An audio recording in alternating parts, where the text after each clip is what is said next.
Good morning, good afternoon and good evening my dear student. जिस भी समय आप इस वीडियो को देख रहे हैं, आप जानते हैं सीबीएसई 10th क्लास ज्योग्राफी का 6th चैप्टर है, दैट इज मैन्युफैक्चरिंग इंडस्ट्री।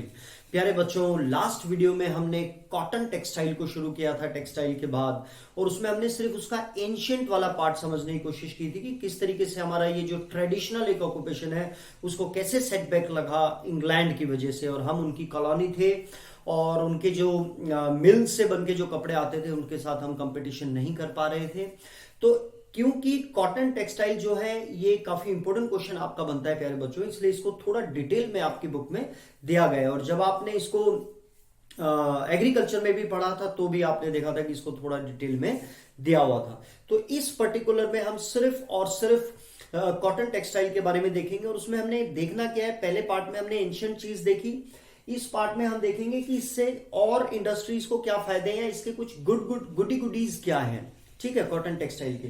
और फिर हम डिफरेंस जानने की कोशिश करेंगे, what is the difference between spinning and ginning, sorry spinning and viewing. Ginning is also I share with you, but important is spinning यानी कि धागा यार्न, और विविंग यानी कि उससे फिर कपड़ा बनाना, फैब्रिक बनाना, क्लोथ बनाना। तो इसमें हम बेसिकली उनके टर्मिनोलॉजी को देखते हुए नहीं इसमें देखेंगे, हम देखेंगे किस तरीके से जो स्पिनिंग है यानी कि जो धागा है वो हमारा दुनिया में, अगर मैं बात करूं, यही मैं आपको एक चीज क्लियर करना चाहता हूं प्यारे बच्चों, इंग्लिश की बुक में ये वाला जो मैं अभी बोल रहा हूं, जो एक डाटा, ये इंग्लिश की बुक में नहीं है, लेटेस्ट बुक में, हिंदी बुक में है, लेकिन ये तो हम फिर भी इसको वैसे भी हमें पता होना चाहिए कि अगर हम जो कॉटन टेक्सटाइल है, अगर हम उसमें हम स्पिनिंग की बात करते हैं पर्टिकुलरली, थोड़ा और आपको क्लियर करने के लिए, स्पिनिंग की अगर हम बात करते हैं तो दुनिया में अगर टोटल 100% टोटल है तो उसका 25% जो शेयर है वो अकेला भारत का है।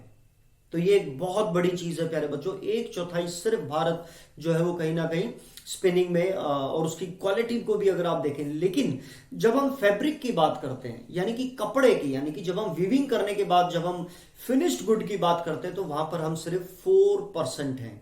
तो कहां 1/4 ऑफ टोटल वर्ल्ड, और कहां only 4% of the total world, हम इस पोजीशन पर हैं।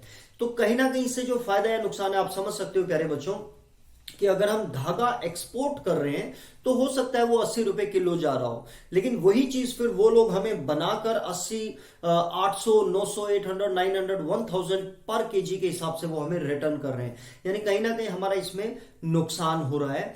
क्यों? क्योंकि जो स्पिनिंग है वो काफी डेवलप्ड है, और जो विविंग है वो इतना ज्यादा, मतलब हमारे इतनी अच्छी क्वालिटी का जो यार्न है उसके बावजूद भी हम उसको फैब्रिक में तब्दील नहीं कर पाते हैं, हमारे पास वो क्वालिटी नहीं है। उसके पीछे क्या रीजन है वो थोड़ा सा हम इसमें समझने की कोशिश करेंगे। बहुत ही सिंपल है, बेसिकली आपको समझ में आ गया होगा। और साथ में हम इसकी लोकेशन की, इंडिया में बेसिकली कहां कहां पर सेंट्रलाइज्ड है और कहां कहां पर है, और वर्ल्ड में कौन सी ऐसी कंट्रीज है जहां पर ये है, और दूसरा जो कंपिटिटर्स हैं हमारे, अगर आप ये कहना चाहें, और जो इंपॉर्टेंट है कि हम किस किस कंट्री को एक्सपोर्ट करते हैं, है ना। तो वो हम मैप के थ्रू, और जब आपकी बुक में आएगा तब हम उसको देखेंगे। फिर हम देखेंगे कि प्रॉब्लम्स क्या हैं। अब ये वाला जो हमारा जो कॉटन टेक्सटाइल है इसकी बेसिकली प्रॉब्लम्स क्या है, किस किस चीज को हमें इंप्रूव करने की जरूरत है। तो इसको एज अ होल भी आपको 5 मार्क का क्वेश्चन आ सकता है, या इसका डिफरेंस बिटवीन में भी आपको 3 मार्क का आ सकता है, या फिर इसके जो प्रॉब्लम्स हैं कॉटन इंडस्ट्री को, अगर हम कॉटन टेक्सटाइल की बात करें तो उसमें क्या क्या प्रॉब्लम्स हैं उसके ऊपर भी आपका एक अलग से क्वेश्चन बन सकता है। तो हम शुरू करते हैं विद द हेल्प ऑफ जो गुडी थिंग्स हैं। अब प्यारे बच्चों, गुजरात और महाराष्ट्र आपको पता है कोस्टल एरिया में है, और अहमदाबाद को मैनचेस्टर ऑफ इंडिया भी बोला जाता है। और हमने क्या याद किया था, बक सबसे पहली 1854 में बॉम्बे में स्टैब्लिश हुई थी, फिर 61 में अहमदाबाद में, और फिर कानपुर में 62 में।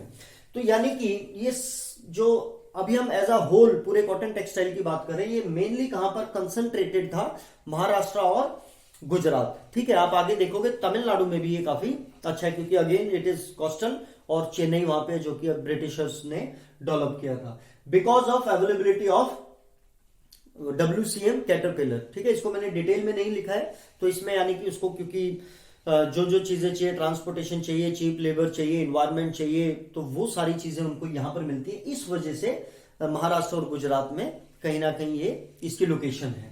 This industry has close link with agriculture, तो मतलब कहीं ना कहीं एग्रीकल्चर के थ्रू है, लेकिन ये एग्रीकल्चर से भी ये काफी एक इसका क्लोज लिंक है। प्रोवाइड्स लिविंग टू फार्मर्स, अब उनको कहीं ना कहीं जीवन यापन के लिए खाना, उनके जो आय है उसको बढ़ाने के लिए, आय कमाने के लिए जो है ये काफी हेल्पफुल है। Provides living to farmers, pluckers, कैसे फार्मर जो है जो उगा रहे हैं वो, जो प्लकर जो इसकी जो कपास की जो गेंद होती है उसको जो प्लक करने वाले हैं। Workers engaged in gaining spinning, gaining क्या होता है प्यारे बच्चों, जब हम उसको प्लक करते हैं तो उसमें बीज होता है और फिर रुई होती है ना, कपास होती है, तो उस बीज को उस रुई से अलग करना, पहले तो हम उस पूरी बॉल को निकालते हैं, फिर उस बॉल में से हम उस बीज को अलग करते हैं, अदरवाइज वो भी बीच में होगा तो फिर उसकी क्वालिटी ठीक नहीं रहेगी, तो उसको रिमूव करना पड़ता है और उससे फिर बिनोले बनते हैं। और बिनोले मुझे लगता है हरियाणा और पंजाब के लोग समझते होंगे, जो हम भैंस, जो जानवरों को जो हम खिलाते हैं, दूध वाले जानवरों को, ठीक है, बिनोले, उस जो बीज होता है उससे बिनोले बनते हैं। तो गेनिंग क्या हो गया, द प्रोसेस जिसमें से हम जो सीड है उसको रिमूव अलग करते हैं कॉटन से। स्पिनिंग आपको पता है, विविंग, डाइंग है ना, कपड़ों पे जो डाई होती है, डिजाइनिंग, उनपे जो डिजाइनिंग होती है, पैकेजिंग, टेलरिंग एंड सेविंग, मतलब कहीं ना कहीं जो सिलाई वाले हैं या जो टेलर्स हैं उनको भी ये क्लोथ जो है जो फिनिश गुड में आता है, तो इन सबको ये कहीं ना कहीं आय का साधन बनता है। Also support many other industries such as chemical, dye, mill stores, packaging material and engineering works. तो प्यारे बच्चों ये और भी इंडस्ट्रीज को ये कहीं ना कहीं सपोर्ट करता है, जिससे हमने देखा कि मतलब कहाँ पे लोकेटेड है और कौन कौन सी लोगों को ये आय का साधन देता है, किस तरीके से देता है, और फिर हमने देखा कि और इंडस्ट्रीज के लिए भी ये काफी हेल्पफुल है। तो नेक्स्ट जो आपका difference between spinning and weaving, तो आपको ये पता है कि इनके बीच में बेसिकली डिफरेंस क्या है ना, वर्बली जब हम इसको वर्ड के हिसाब से देखते हैं। अब एक ही में मैंने इसको अलग अलग कलर में लिखा है। Spinning continue to be centralised in Maharashtra, Gujarat and Tamil Nadu, तो वही चीज है, हमने इसमें तमिलनाडु और ऐड कर दिए, ठीक है। स्पिनिंग कंसंट्रेटेड है, विविंग इज हाईली डिसेंटर्ड। और प्यारे बच्चों डिसेंटर्ड यानी कि ये इस तरीके से नहीं है कि आपको गुजरात और यहां पर 90% मिलेगा, 80% मिलेगा, ये डिसेंट्रलाइज्ड है। बनारस की साड़ी, कानपुर के फलाना, बरेली के झुमके, मतलब झुमके तो खैर मेटल हो गया, तो लेकिन अलग अलग आपने देखा ना 8th में भी पटोला, गुजरात का पटोला, फिर आप जो अपना पश्मीना है वो कश्मीर से, जम्मू से, तो ये कहीं काफी डिसेंट्रलाइज्ड है। जब हम कपड़ों की बात करते हैं ना, स्पिनिंग की जब हम बात करते हैं तो गुजरात, महाराष्ट्र और तमिलनाडु, लेकिन जब हम फैब्रिक की बात करते हैं, क्लोथ की बात करते हैं, तो बड़ा ही डिसेंट्रलाइज्ड है। India has world class production in spinning, world class production है, तो मैंने जैसा बताया कि 1/4 of the total world, but weaving supply low quality of fabric as it can't use high quality yarn produced in the country. हमारे देश में high quality yarn produce हो रही है और हम उसी को ही फैब्रिक में कन्वर्ट नहीं कर पा रहे हैं। आप विडंबना को समझने की कोशिश करें, आयरनी। अब उसके पीछे कई रीजंस हो सकते हैं, हमारे पास वो टेक्नोलॉजी नहीं है, हमारे पास वो मशीन्स नहीं है, लेकिन वो अभी तक 70 साल हो गए, 75 साल होने को आ रहे हैं, अभी तक वो हमें कर देना चाहिए था। लेकिन दिस इज अ कटु सत्य है कि ये हम अपना ही बनाया हुआ yarn जो उसको फैब्रिक में कन्वर्ट करने में सफल नहीं है। Our spinning mills are competitive at global level. Spinning है ना, धागा जो है ग्लोबल लेवल पे and capable of using all the fibres we produce, और हम लगभग हम उसमें कैपेबल हैं उसके जो फाइबर है उसको यूज करने में। In weaving it's in fragmented small units, है ना, तो ये यहां पर जब हम देख रहे हैं, जैसे मैंने आपको बताया कि कोई बनारस की चीज है, कोई साउथ की आप बात करोगे तो वहां के कपड़े मशहूर है, कहीं कहीं के, तो वो डिफरेंस है। दिस मिसमैच, अब ये जो मिसमैच है, जो 3 पॉइंट आपने देखे, ये जो मिसमैच है is a major drawback for the industry. As a result many of our spinning export cotton yarn while apparel का मतलब क्या होता है, क्लोथ, है ना, वही fabric, garments manufactured have to import fabric. अब देखो वही चीज जो मैंने आपके साथ शेयर की थी कि हमें yarn को जो है एक्सपोर्ट करना पड़ रहा है और बने हुए कपड़ों को फिर हम वापस बुला रहे हैं, तो इसमें हमारा नुकसान है काफी, है ना। आपको पता है फिनिश्ड गुड बेचने में, एक्सपोर्ट करने में हमें ज्यादा फायदा होता है। अब ये चीजें होंगी। अब हम देखते हैं कि इसकी प्रॉब्लम्स क्या है इस इंडस्ट्री की। एक तो पावर जो है वो सप्लाई नहीं, आपको पता है पावरलूम, अब वो हैंडलूम वाला जमाना चला गया तो पावरलूम, तो इलेक्ट्रिसिटी की जो सप्लाई है वो मतलब मुझे बड़ा अजीब लग रहा है कि हम इतने साल हो चुके हैं और हमें पता है कि ये दुनिया में एक बहुत ही महत्वपूर्ण स्थान रखता है कॉटन टेक्सटाइल इंडिया में। तो इसके ऊपर काम होना चाहिए था। तो कहीं ना कहीं इलेक्ट्रिसिटी जो है वो रेगुलर नहीं है।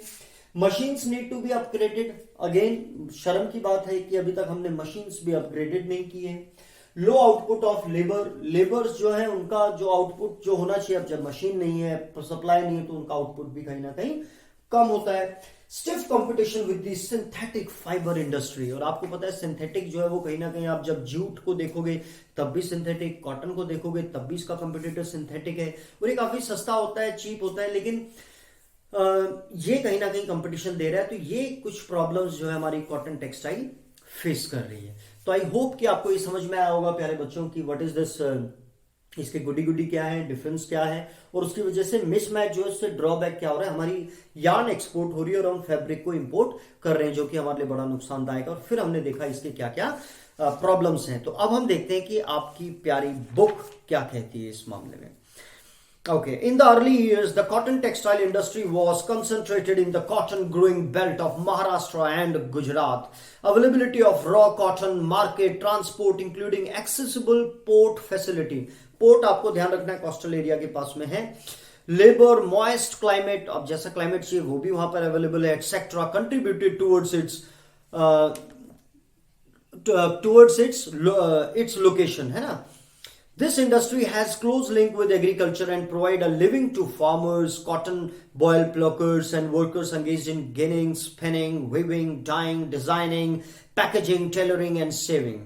The industry by creating demand support many other industries such as chemical and dye mill stores, packaging material and engineering works. While spinning continue to be centralized in Maharashtra, Gujarat and Tamil Nadu, ये हम difference देख रहे हैं। Weaving is highly decentralized to provide scope for incorporating traditional skills and designs of weaving in cotton, silk, zari embroidery, etc. India has world-class production in spinning, but weaving supplies low quality of fabric as it cannot use of the high quality yarn produced in country. Weaving is done by handloom, powerloom and the mills. The handspun khadi provides large scale employment to weavers in their homes as a cottage industry. तो आप देख रहे हो प्यारे बच्चों, जो खादी है ना, इसलिए महात्मा गांधी हमेशा कहते थे कि खादी का इस्तेमाल करो, खादी के कपड़े पहनो, ताकि वो घरों में भी मतलब कहीं ना कहीं हमारी आय को बढ़ा रहा है। India exports yarn to Japan. तो सबसे पहला और 1 मार्क के क्वेश्चन में आपको, और आप सभी जानते हो वेयर इज दिस, जापान, है ना, यहां से सूरज उगता है, राइट। फिर उसके बाद क्या है, other importers of cotton goods from India are USA. USA प्यारे बच्चों आप सबको पता होना चाहिए, ये प्लस ये, है ना, ये दोनों यूएसए। जब भी आपको यूएसए मार्क करने के लिए किया जाए तो 90% बच्चे सिर्फ इसी को करते हैं, जबकि this both are USA, right. फिर यूके यानी कि अगेन आपने, आई होप आपको पता होगा, ग्रेट ब्रिटेन, इंग्लैंड, इसी को बोलते हैं यूके।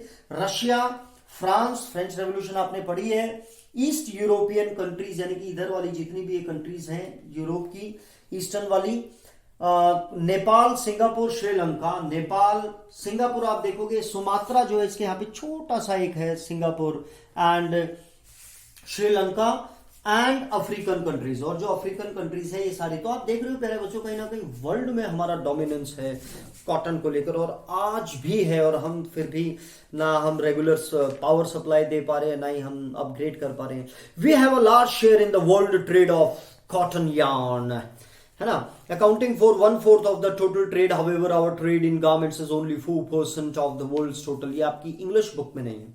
अब our spinning mills are competitive at the global level and capable of using all the fiber we produce.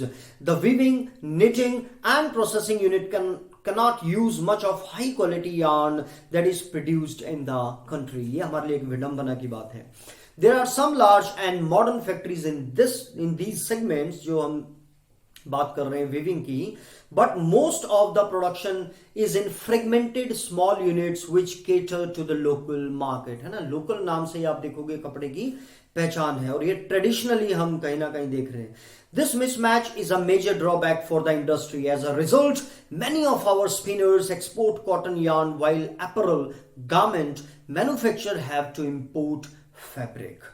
ठीक है, तो ये नीचे आपको दिया हुआ है कि 85 केजी में हम दे रहे हैं और अब वापस हम उसको 800 केजी में ले रहे हैं. Although we have made significant increase in the production of good quality long staple cotton, staple यानी कि एक महत्वपूर्ण, the need to import is still felt, है ना. और उसके बावजूद हम इतना अच्छा वो कर रहे हैं तब भी हम इंपोर्ट की मतलब हमें जरूरत पड़ती है. पावर सप्लाईज इरेटिक मतलब इरेगुलर, है ना, वही जो अब हम इसके ड्रॉबैक्स देख रहे हैं. And machineries need to be upgraded in the weaving and processing sector in particular. Other problems are low output of labor and stiff competition with the synthetic fiber industry. तो प्यारे बच्चों, ये हमने बेसिकली कॉटन के बारे में देखा और मैं से उम्मीद करता हूं कि आप सिर्फ कम से कम 5 पॉइंट इसके बारे में लिख सकते हैं एज अ होल. तो this is for your click. God bless you all. Love you all.